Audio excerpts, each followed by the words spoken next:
First of all, you have to treat yourself like you matter. Because if you don't, then you don't take care of yourself, and you become vengeful and cruel. And you take it out on people around you, and you're not a positive force. None of that's good. So you suffer more, and so does everyone around you. And there's a malevolence that enters into it. None of that's good. So that's what happens if you don't treat yourself like you matter. And then, well, what happens if you don't treat other people like they matter? Well, you lie to them, you cheat them, you steal, you enter into impulsive relationships with them. They can't trust you. That doesn't go anywhere. They don't like you. You end up alone at best, and maybe like incarcerated at worst. Like, that doesn't work. And so you watch the people around you who thrive, regardless of what they say. They act out the proposition that everyone matters. And then you have a functional society. And I think, okay, well, if when you act out the proposition that everyone matters, you have a functional society, maybe that's evidence that that proposition is true. If you're failing repeatedly, then there's probably something wrong. It's possible that there's something wrong with the way that you're conceptualizing the world, because you have a choice, right? If you keep making sacrifices and they don't work, there's a binary choice, and one is, well, there's something wrong with the structure of reality. And the other is, there's something wrong with your approach. And so then you might say, well, let's take the first idea, there's something wrong with the structure of reality. It's like, you're really going to say that, are you? You're really going to come out and say, I know enough to judge the nature of being. And then the alternative is also quite frightening, because then, you know, it's you that's making the mistakes, and you might be wrong at a really deep level, and that might mean that a lot of you has to burn off and be transformed. Maybe even things about yourself that you think are admirable and that you like, because your position, you know, your self-conceptualization is so warped and wrong. And that's really daunting. But, you know, when people set themselves up as the judge of being, I mean, I've written about this a fair bit in my new book, which is called 12 Rules for Life. When people set themselves up as the judge of being, then they take on what can only be described as a kind of satanic arrogance, because they've actually taken to themselves the moral right to criticize the structure of existence itself. It's like, you better be careful when you do something like that, because you're setting yourself up as the judge of being. I like this one, and I mean, this is very clearly what you do. Be precise in your speech. So in Genesis, one of the things God has Adam do first, so God makes the world by speaking. Okay, so that's the first thing to think about. You're supposed to think like in a sophisticated way about this. The idea is that there's some integral relationship between communication and the structure of being. It's part of the role that consciousness plays in the world, whatever that role is. Language takes the chaos and makes it into things. And so God has Adam name all the animals. They're not even really real until they have names. Now, they're more implicit. That's another, you know, here's an example. Let's say that you're having a rough patch in your relationship, and you don't know why. It's unnameable. Is it real? Well, yeah, it's manifesting itself in like a physiological discomfort. Then you talk about it and you name it. It's like, it goes from this blurry thing that's kind of potential, it goes snap, and then it's this thing, right? And then that's a horrible thing. It's like a little poisonous thing, but it's not a whole foggy cloud of potential poison. It's like this little sharp poison thing. And then you think, okay, it's real. It's a little monster, but it's not, it's little at least. And now probably we can do something about it if we can admit to it. So it's this precision that specifies. And like, so this is a little bit of the Voldemort effect, right? Since you're a Harry Potter guy, they wouldn't name him. Right. This is the problem. Right. We got to name him first. Oh yeah, you got to name him first. Absolutely, because the unnameable is far more terrifying than the nameable. You see that there was this great Blair Witch Project, terrifying movie. Oh, I thought it was scary. Brilliant. Yeah. Well, it's unnamed. There's nothing terrible happens in that movie. It's all the unnameable. It's like, what's going on? What's going on? What's going on? And no matter how terrible the actuality is, it's rarely as terrible as your imagination. Because your imagination, like, it's an old thing. It's seen a lot of terrible things in the history of life. Like, it can put monsters everywhere. And so it's almost always better it might be better without exception to name the thing, no matter how terrible it is. And if you can't name it, what that means is that you're telling yourself that you're so terrified that you can't bring your attention to bear on it, and that makes you're the loser instantly. If it's so terrifying that you cannot face it, it's won. You write in the book, there is no faith and no courage and no sacrifice in doing what is expedient. What do you say to those viewers that don't pursue their dreams and are locked in their careers because they are too afraid to take risks and pursue something meaningful? Well, the first thing I would say is, well, you should be afraid of taking risks and pursuing something meaningful. But you should be more afraid of staying where you are if it's making you miserable. It's like the first thing you want to do is dispense with the idea that you get to have any permanent security outside of your ability to contend and adapt. It's the same issue with children. It's like you're paying a price by sitting there being miserable. You might say, well, the devil I know is better than the one I don't. It's like, don't be so sure of that. The clock is ticking. Yeah, and if you're miserable in your job now and you change nothing, in 5 years you'll be much more miserable and you'll be a lot older. But isn't it a luxury to pursue what is meaningful? Our viewers have mortgages, they have children, Yeah. they have payments and loans. It's a luxury to pursue because we lack the resources. Well, I don't remember now, I'm not talking about what makes you happy. It's a luxury to pursue what makes you happy. It's a moral obligation to pursue what you find meaningful. And that doesn't mean it's easy. It might require sacrifice. If you need to change your job too, let's say you have a family and children and a mortgage, you have responsibilities. You've already picked up those responsibilities. You don't just get to walk away scot-free and say, well, I don't like my job, I quit. That's no strategy. But what you might have to do is you think, well, this job is killing my soul. All right, so what do I have to do about that? Well, I have to look for another job. Well, no one wants to hire me. It's like, okay, maybe you need to educate yourself more. Maybe you need to update your curriculum vitae, your resume. Maybe you need to overcome your fear of being interviewed. Maybe you need to sharpen your social skills. Like, you have to think about these things strategically. If you're going to switch careers, you have to do it like an intelligent, responsible person. That might take you a couple of years of effort to do properly. I mean, I've dealt with hundreds of people in my clinical and consulting practice, and we set a goal, we develop a vision and work towards it, and things inevitably get better for people. So it's not a luxury, it's difficult. It's a moral responsibility, and it isn't happiness. It's not, the pursuit isn't for happiness. The more radical the necessary change, the more pain that accompanies it. Like the more opportunity as well. And a lot of what we learn painfully. And so it's not surprising that people shrink away from learning. We learn in pain and anxiety very frequently. Everyone knows that. It's like the things that you really learned in life. It's like, it was no joy, man. Like, it took you out. And so the fact that people flee from that is hardly surprising. But it doesn't help, that's the thing. It just stores up the catastrophe for later. And so the better idea is to eat a little poison every day so that you don't have to overdose in a month. It's something like that.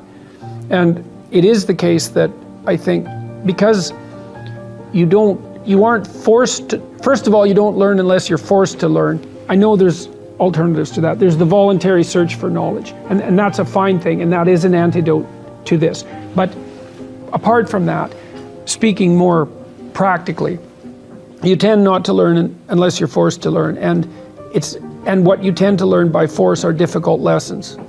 And so people are very prone to not seek that out. It's not surprising, but it's because they don't understand the consequences very well.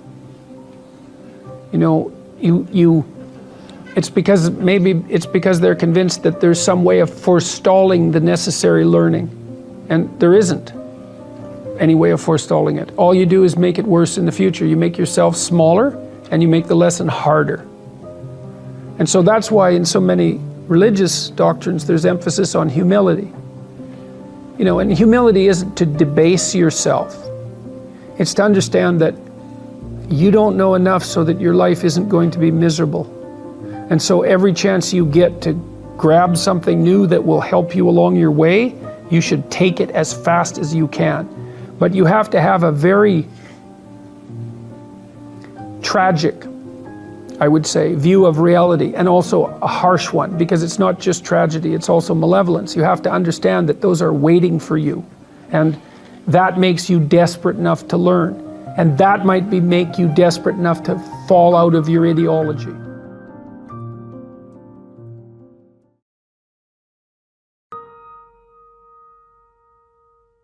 The idea that in some sense you're an eternal victim, well, there's a truth in that, given that nature is conspiring to destroy you and will be successful in the end, that you're undermined by your own society at the same time you're buttressed by it, and that you're a target of your own malevolence and that of others.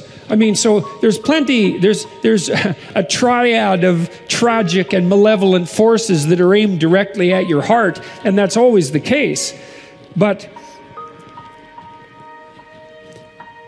to not take responsibility for that and to attribute to that to a cosmic injustice or a sociological injustice in some sense that's aimed particularly at you, that's somehow the fault of others, is to miss the great adventure of your life. In that adoption of that adventurous mode of being, there's a deep meaning to be found. Right, a meaning maybe that transcends just you, that involves your family and that involves your community and maybe even the destiny of humanity itself. But there's nothing about that that's secure or easy, and very little that has to do with happiness. The idea that your problems should be solved for you, let's say, and that it's unfair that you have them, well, it's attractive in that there's nothing for you to do except complain. But it's horrifying in that there's nothing for you to do except complain. The difficulty is actually, the funny thing is the difficulty is actually the destiny. And it is insanely difficult, but maybe you're insanely up to the task. I've watched people do very difficult things, like people who work in palliative care wards. So all they're ever dealing with is pain and death, right? And they can do it. They get up in the morning, they go to work, and they take care of those people. They lose people on a weekly basis, and yet they can do it. And what that shows is that if you turn around and you confront the suffering voluntarily, you find out that you are way tougher than you think. It's not that life is better than you think. Life is as harsh as you think. It might even be worse, but you are way tougher than you think if you turn around and confront it. And so then what you discover is that there's a spirit within you that can pursue something meaningful, that has the resilience and the strength to contend properly with the catastrophe of existence without becoming bitter. That's actually the central. So, and then I would say that's one of the central themes of 12 Rules for Life, is that make no mistake about it. Like the first noble truth of Buddhism, life is suffering. This is true, and it's worse than that because it's suffering contaminated by malevolence. That's the baseline. And so that's very pessimistic. But the optimistic part is that you are so damn tough, you can actually not only deal with that, you can improve it. It's like, oh, well, that's a horrible situation, but it turns out that I'm armed for the task. Well, that's a great thing for people to know. And I think the fact that we're armed for the task is even more true than the fact that life is catastrophe contaminated by malevolence. We're stronger than things are terrible. And things are pretty terrible. So that means we're pretty damn strong. Wow. Yes, it's a very good thing to know. And it's not naive optimism. Yeah. It's a very different thing. It's like, no, things are terrible. They're brutal. And you are so damn tough, you can't believe it. If you don't have a goal, a transcendent goal, say, something that's beyond you, then you don't have any positive emotion. And that's not good, because you have plenty of negative emotion. And then that's the problem with fundamental claims of meaninglessness too in life, that it's the philosophical error that's made by nihilists, let's say, who say, well, life is meaningless. It's like, well, if you're a nihilist, genuinely, you've lost all hope. Your life isn't meaningless, it's just unbearably miserable. And that's a form of meaning. That suffering is a form of meaning. And you can try to argue yourself out of that with your nihilistic rationalizations, but that is not going to work. You need a transcendent goal in order to withstand the slings and arrows of outrageous fortune. You love to quote this line, this Nietzsche line, that anyone who has a why to live for can endure almost any how. Yeah. What's your why? What is driving you? See, when people read history, they either read it as a detached observer, or they tend to read it as, well, maybe the heroic protagonist. People like to imagine that they would be Schindler in Schindler's List, but that's wrong. So, because the probability that you'll be the perpetrator is much higher, especially merely the perpetrator who's ensconced in silence when silence is not the appropriate thing. So I wanted to, having figured out what constituted hell and the pathway to that, which would be, I suppose, the cowardice and resentment that produces either complicitness in those events or failure to oppose them when they emerge, I wanted to understand what the opposite of that was. Because I think that's what needs to be learned from what happened in the 20th century. And so that's why I wrote Maps of Meaning, was to understand that and to lay out what the opposite was. And then that turned out to be extremely helpful to me and then to the people I started to teach about that, because it's useful to know what the opposite of hell is. And I've been teaching those things to people since 1993, so that's 25 years. And the response from the students has always been the same sort of response that I'm getting now, absent some of the negative characterizations, let's say, which have emerged for particular reasons. But the students have always said one of two things, and this is the vast majority of them. This isn't cherry-picked responses. It's been the same everywhere. They tell me, and this is the same response I get from my audiences now too, is they say, you've given me words to explain things, to explain and understand things that I always knew to be true, or I was in a very dark place for one of the 7 reasons that people might be in a dark place: alcohol or drugs or failure of relationships or lack of vision or nihilism or hopelessness or depression or anxiety, or, all the pitfalls that people can encounter. And I've been developing a vision for my life and trying to adopt responsibility and trying to be careful with what I say, and things are way better. And that's what drives me. What's your definition of greatness? Well, greatness is what reveals itself when you attempt to formulate, when you attempt to carefully articulate and live out what you believe to be true. It just happens, because there isn't anything more powerful than truth, right? That's the antidote to suffering. Truth, right? They say, do you believe in God, let's say? And my response to that always is, well, I don't know what you mean when you ask me that question, so I don't know how to answer it. I don't know what you mean by believe, but I can tell you something that I believe. And I would say this is a way of speaking symbolically. I do believe, so I was thinking the other day, a week ago, I was thinking about this, I had this little fantasy that entered my mind. I was thinking about St. Joseph's Oratorio in Montreal. And St. Joseph's Oratorio is a very large religious building. It's one of the biggest cathedral-like structures in the world. And it's set on the hill on Mount Royal, and it's set up where it can catch the sun. So it's an image of the heavenly city on the hill, right? It's an image of the structures that we strive to create. That's what it is, independent of its specifically Christian or religious function.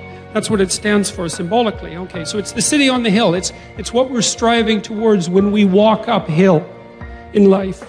Okay, now, the way the oratorio is structured, there's hundreds of steps leading to it up front. And in the early part of the 20th century, a lot of people who had physical disabilities came there, and they struggled up the step on their crutches, and many of them left their crutches in the oratorio. You can see hundreds of them if you go there. It's quite an interesting sight. And I was thinking about that, and I was thinking about what that meant, and this is what it means. It means that, everyone has their disabilities, let's say, and I know that some people are far more terribly affected than other people. I'm perfectly aware of that. But the question is, what do you do about that? And what you do is you set yourself up on your damn crutches and you struggle up the bloody hill. That's what you do. And you struggle up the hill towards the kingdom of God. That's what you do. Because the alternative is to descend into the abyss. That's the alternative. And then so to say, well, do you believe? It's like, I believe that you should struggle uphill towards the city of God on your crutches. That's what you should do. That's the opposite of the descent into the abyss. And so that's That's at the foundation of our civilization, that idea. Well, argue with it if you will. See if you can figure out why that's not an acceptable idea. Maybe you should help someone struggle up the hill. Perhaps you should. You know, you can lend a hand to someone, although you don't want to take the burden away from them entirely, because there's something noble about struggling up the damn hill, right? There's something, that's adventure. That's the call to proper being. It's like, well, we don't need to forget this.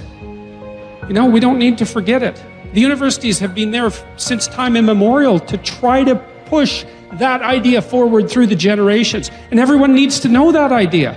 That's what gives your life not happiness. Forget about that. If it comes, well, great, accept it. Dignity, nobility, character, truth, responsibility, beauty. Those are the things to aim for.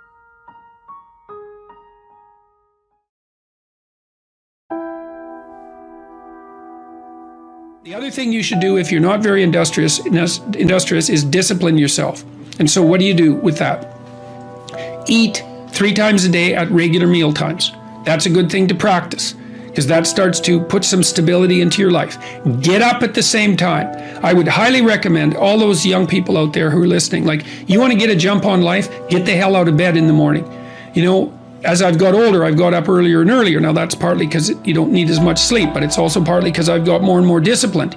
Like, get up early in the morning and get your things done. Man, learn to get up at 6 in the morning and you'll be one deadly creature, especially if you can get to work. You'll have half your damn day done by the time other people haul their sorry asses out of bed. And so that's a massive, massive advantage. Look, Warren Farrell, the author, he outlined data in Why Men Earn More, which is a book I would recommend, by the way, showing that if you work 13% longer hours, you make 40% more money. It's nonlinear. So you think, why is that? Well, imagine you had 10 employees and one of them works an extra 10%. It's not much. Well, how often is that person going to be promoted, assuming you have a clue as a boss? It's like you're going to look at the 10 people and you're going to think, oh, that guy's always here like 45 minutes early. It's like, why don't we give him the promotion?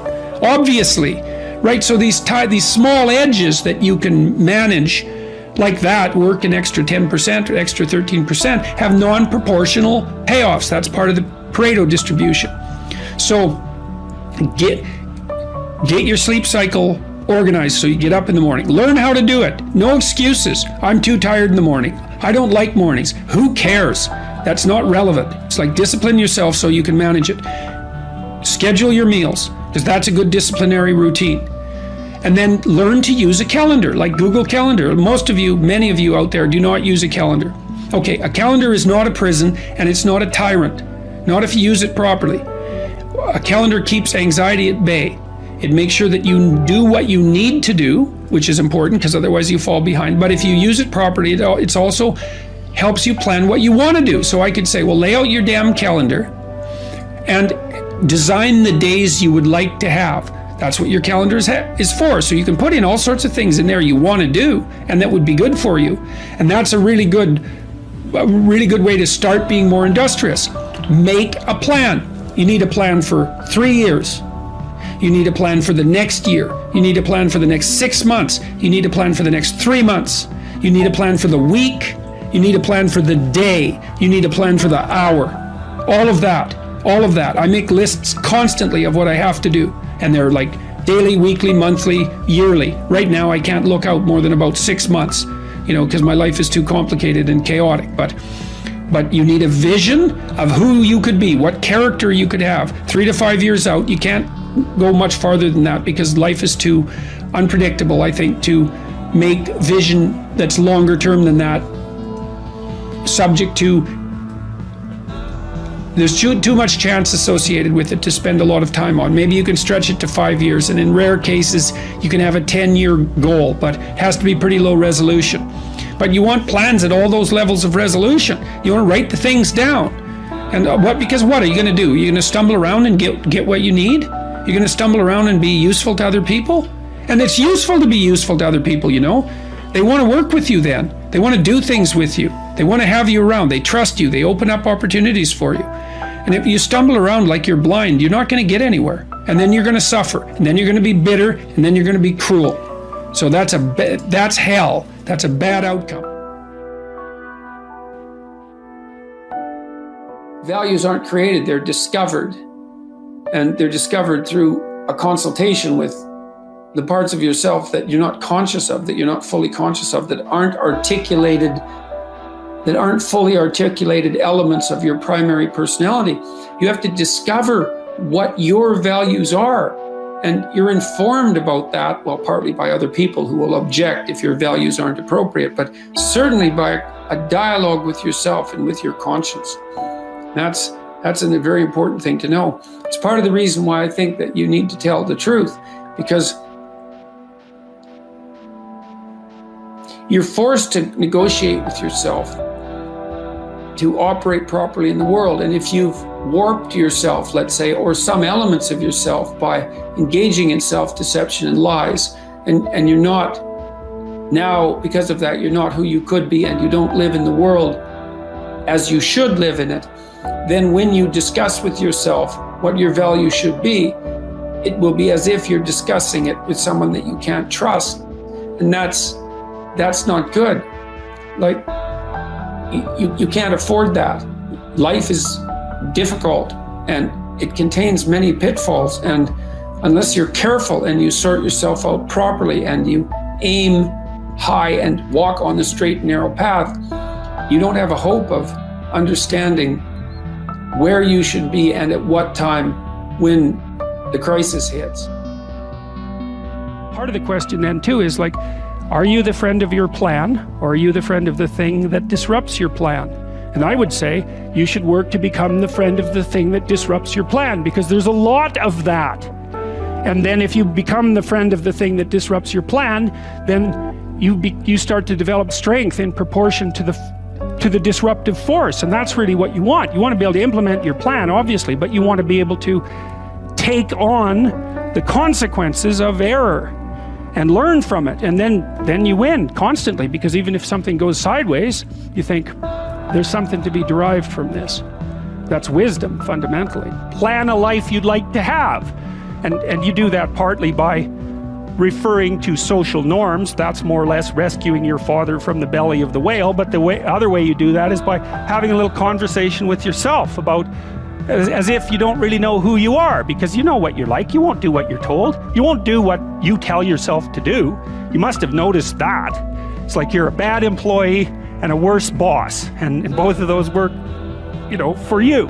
You don't know what you want to do, and then when you tell yourself what to do, you don't do it anyways. You should fire yourself and find someone else to be. But my point is that you have to understand that you're not your own servant, so to speak. You're someone that you have to negotiate with, and you're someone that you want to present the opportunity of having a good life to. And that's hard for people because they don't like themselves very much. So, they're always like cracking the whip and then procrastinating, and cracking the whip and then procrastinating. And it's like, God, it's so boring and such a pathetic way of spending your time. I don't know what percentage of human effort is spent in counterproductive activity.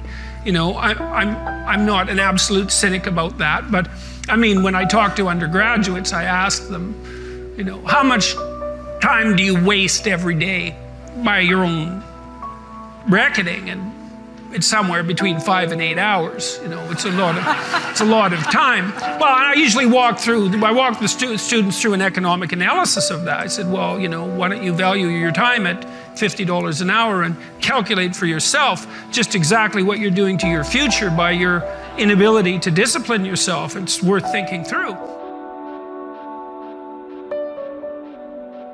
Take a bit of a look at yourself and think about what's not so good that you could improve, that you should improve by your own standards, and that you would improve, and set yourself a little goal.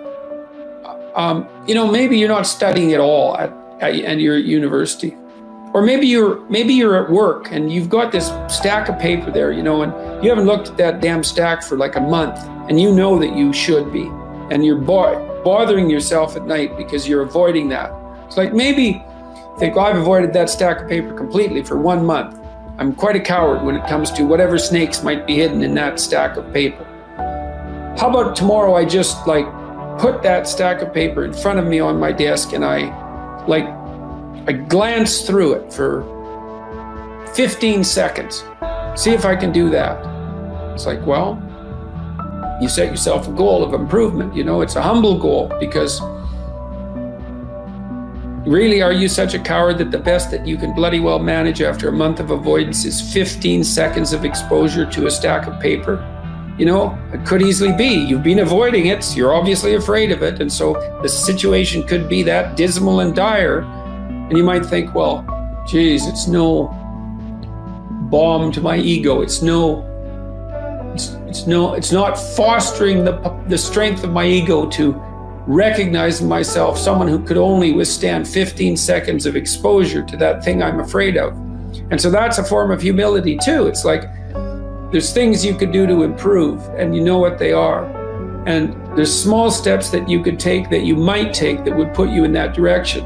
And then the question is, are you big enough to take those small steps? You know, are you capable of grappling with the fact that you're fundamentally flawed to the point where you have to break things down into almost childlike steps in order to manage them? And the answer to that is, yeah, you are. And that's the lot of, I don't know if it's the lot of everyone. Most people have things they avoid, you know, and they're afraid of. So I would say to some degree, it's the lot of everyone. People vary in the degree to which they've conquered that. And you do meet people from time to time who are extraordinarily disciplined. But most of the time they've got disciplined in exactly this manner. It's through slow incremental improvement. And then you challenge yourself. It's like, well, could I do this? That would be better. And you find out, and then you think, well, is there something slightly larger and more challenging that I could do? That would be better.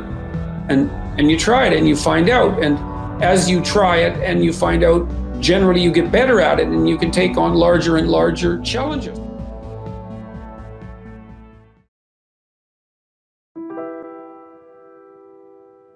People do waste a lot of time, and they also act counterproductively a lot of the time.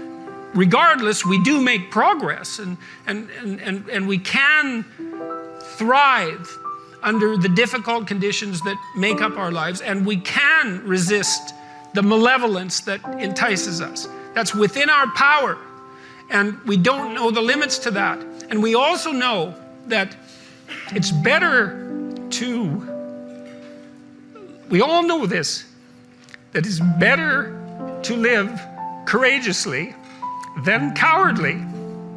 Everyone knows that. That's what you teach people that you love.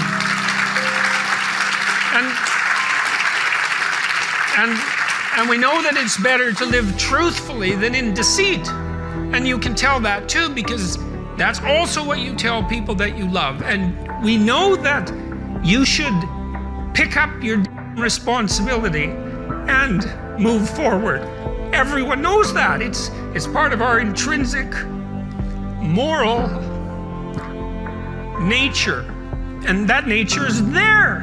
And it's not difficult to communicate to people about this. Like, everyone knows that you wake up at 3 a.m. when you've let your life go off the rails, and that you berate yourself for your uselessness and your cruelty and your failure to take the opportunities that are in front of you. And if you were the master in your own house, in some sense, the captain of your own destiny, if there was no intrinsic nature, well, that would never happen. You'd just let yourself off the hook. There'd be no voice of conscience tormenting you. But no one escapes from that. And what that indicates to me is that, at least psychologically, we live in a universe that's characterized by a moral dimension, and we understand that well, and that moral failings have consequences, and that they're not trivial. They destroy you. They destroy your family. They destroy your community. And you can tell people that, and they listen because they know. They don't know they know. That's the thing, and maybe that's the thing about being an intellectual. You have the opportunity to articulate ideas that other people know, they embody, but they can't articulate.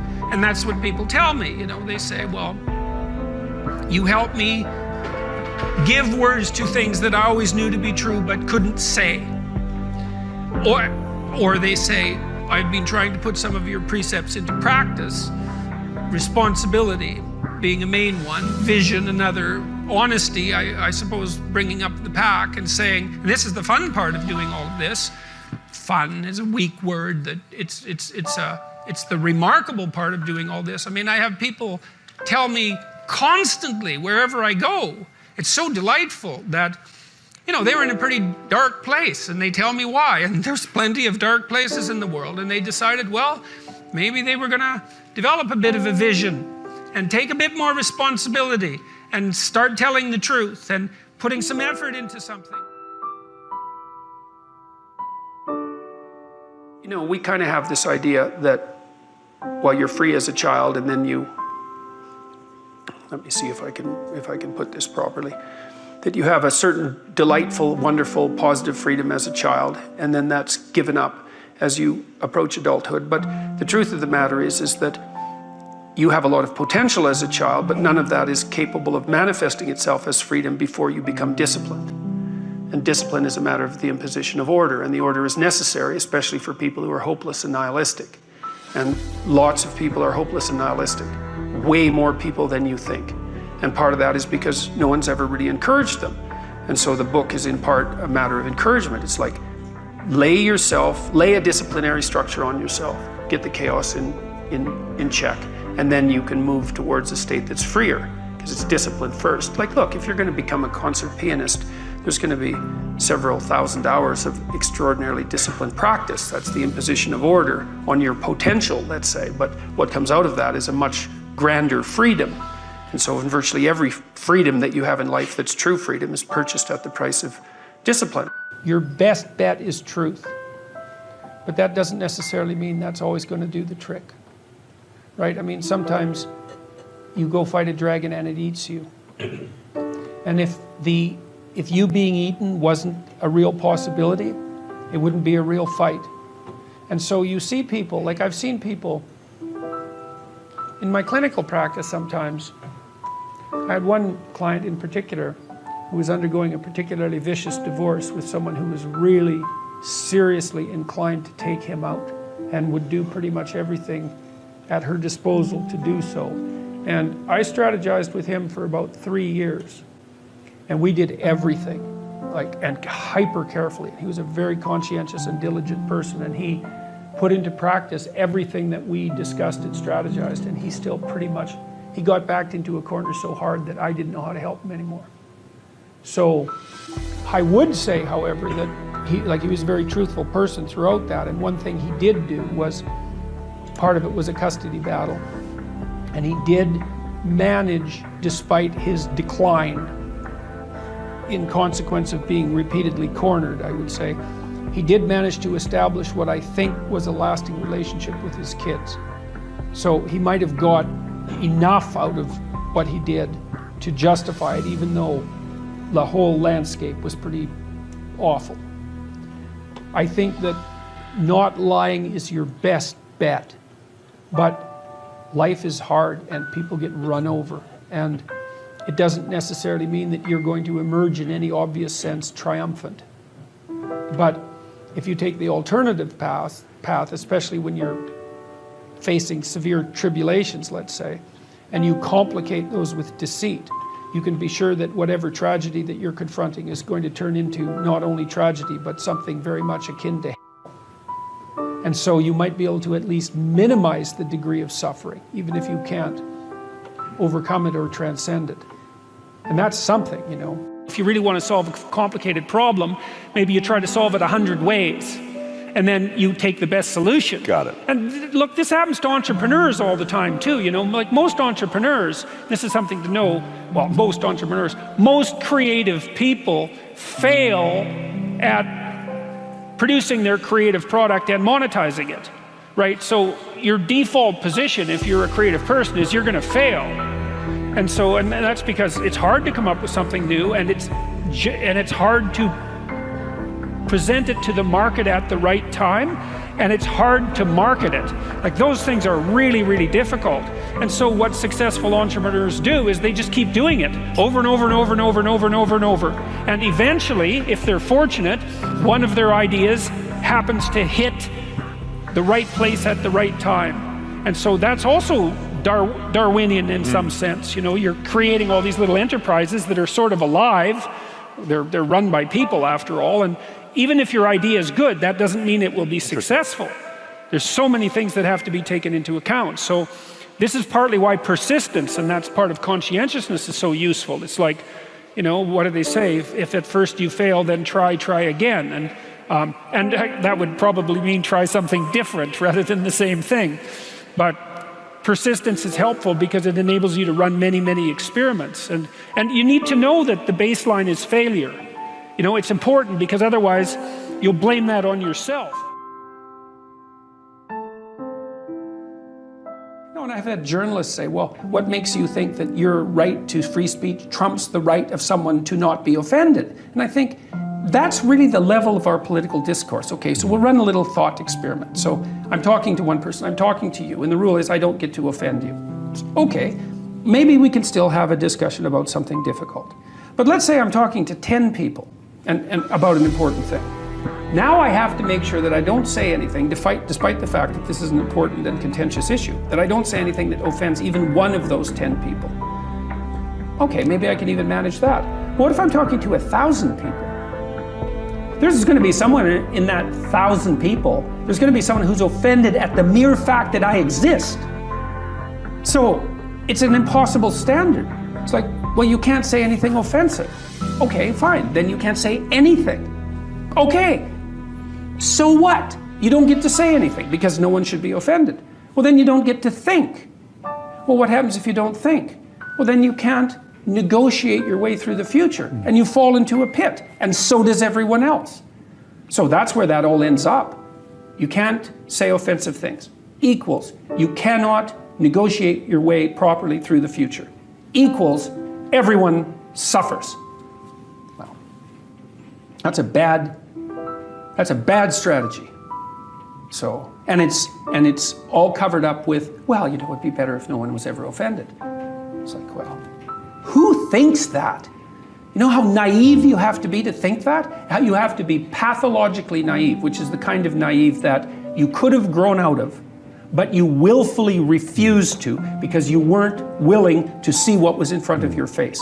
And then you impose that blind naivety on everyone else because you don't want to allow them to upset your rosy view of yourself and the world. It's just, there's no end to how terrible that is.